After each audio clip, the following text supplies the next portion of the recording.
Hey everyone, this is Dan. I'm here with Josh, Luke, and Mark. Together we're going to spend some time playing BioWare's Dragon Age Inquisition and chat about some of our thoughts.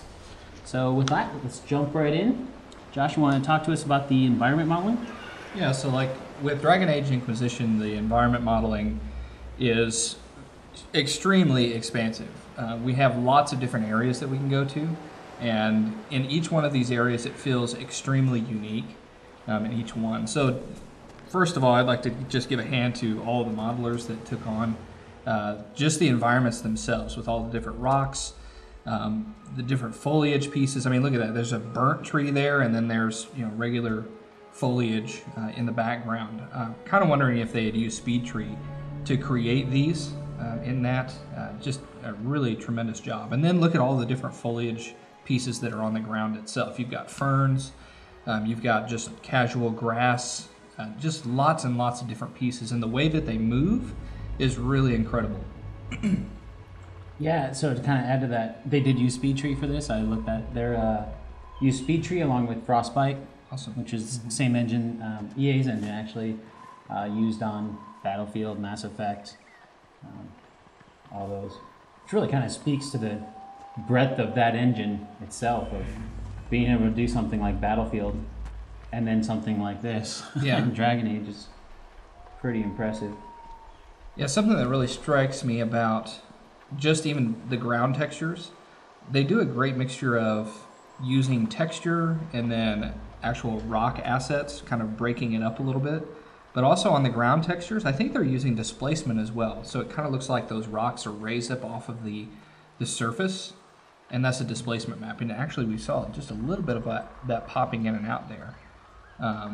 But yeah, I mean, that is a new technique that's being used in games now, and it can actually be used in such extreme cases like this to where it's just all over the place with the next gen of games.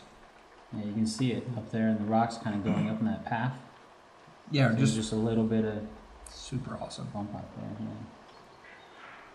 Yeah, another thing that I think they did great with is just like the texturing itself. I mean, just in this shot alone, there are so many different textures. There's moss, there's rock, foliage, dirt, just garbage on the ground. I mean, it's really something to take in and really fun to just watch and look at.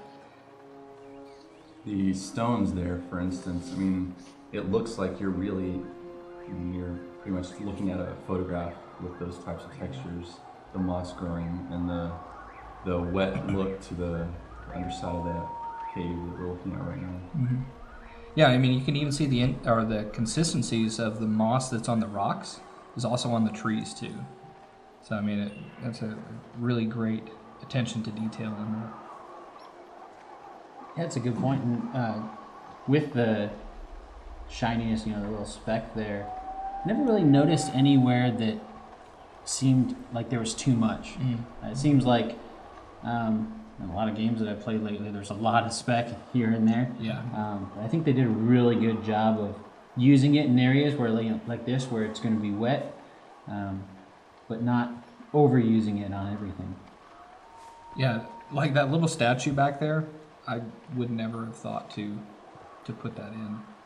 I mean, it's just kind of a neat way of breaking up the environment itself. And it's kind of like a conversation starter, kind of think about it.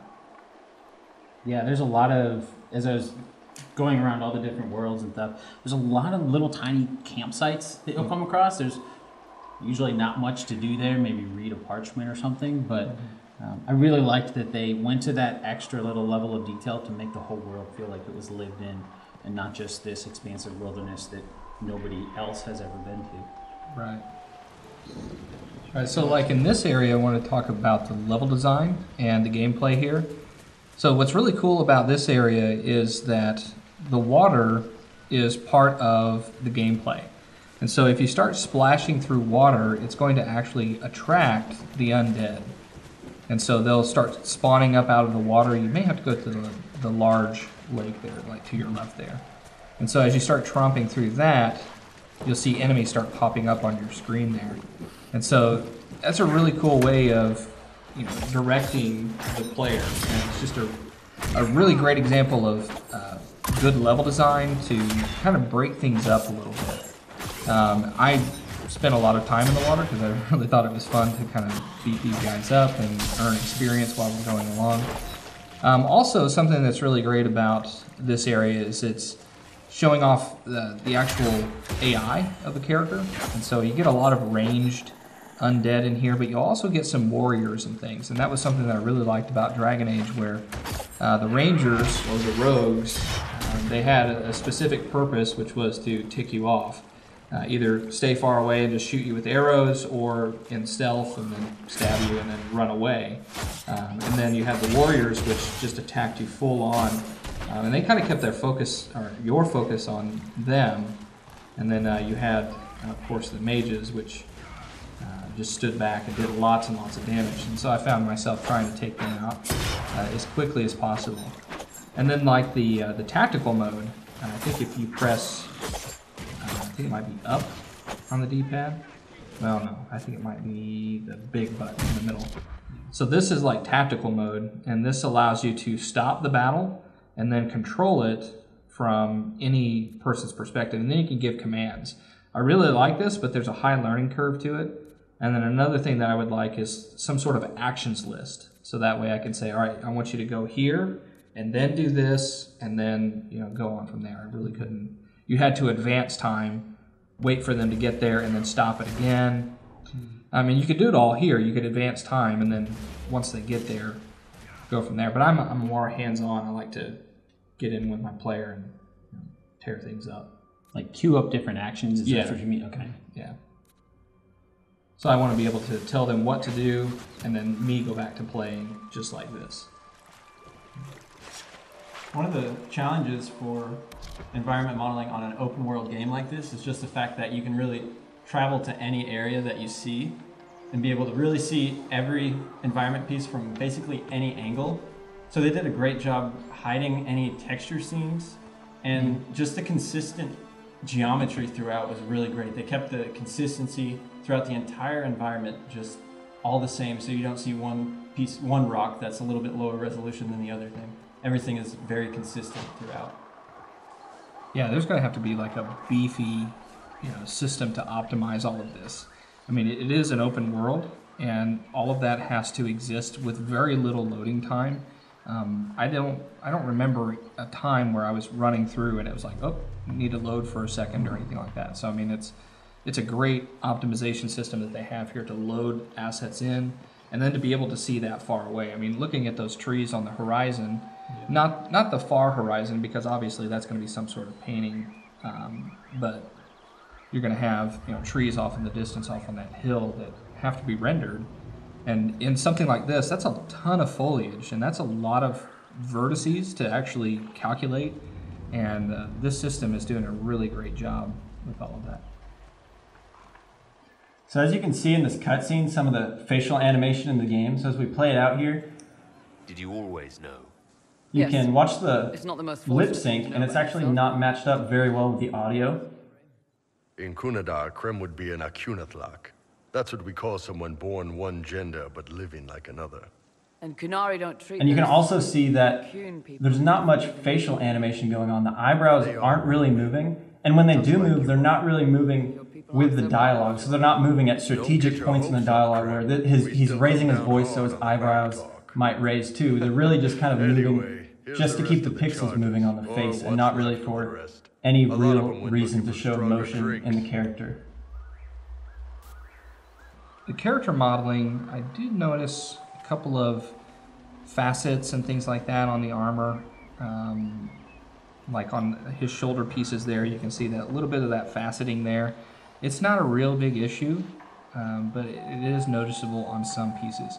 Like when I first saw this piece of armor and crafted it, I was like, that's really cool, and then I put it on, and then noticing a little bit of the faceting, and the silhouette is a little rough.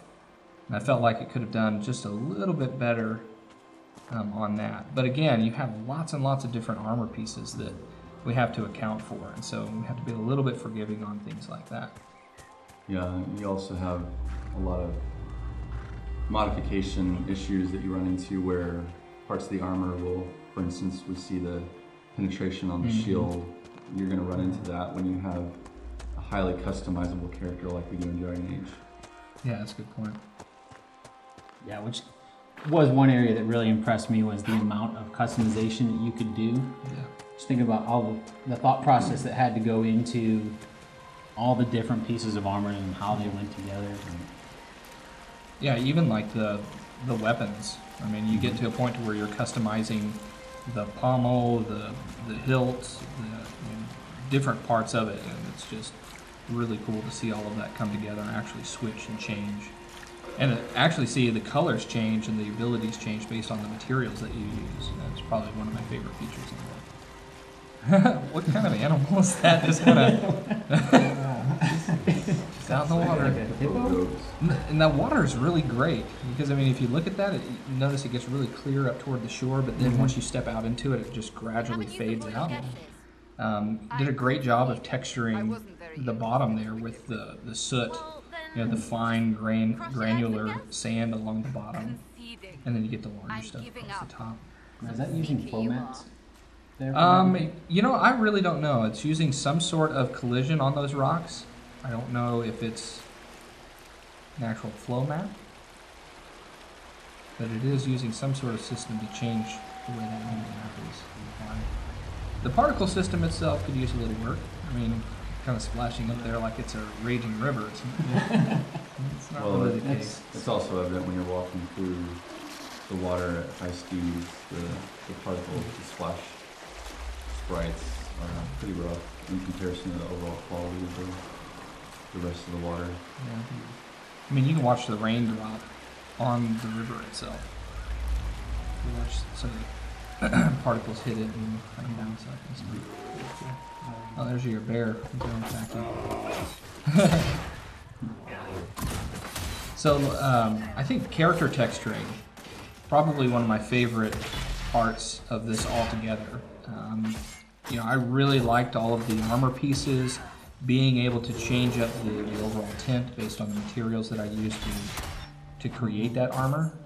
But the character faces was just, it's just really awesome to get into that dialogue while in game and being able to just see the subtle details to the spec and subtle indiscrepancies in the face, blemishes and things like that. It's just really, really cool.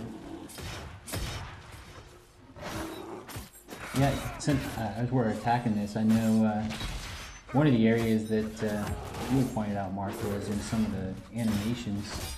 You want to talk about that? Yeah, so for the most part, I thought the animations kind of did what they needed to do, but I think there could definitely be some improvements. As you can see here, most of the attack moves you'll see repeated over and over. We'll have kind of the same swing animations.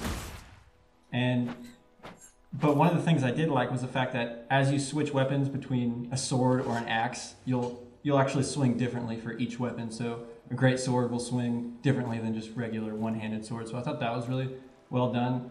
But a lot of the animations you'll find just repeated over and over. If you take a look right here with the jump animation, every time I hit the jump button, he's going to lift off with his right foot. His arms are going to come up in the same way every single time. And you can actually see that across all of our party members here. If I switch, this girl is going to jump the exact same way.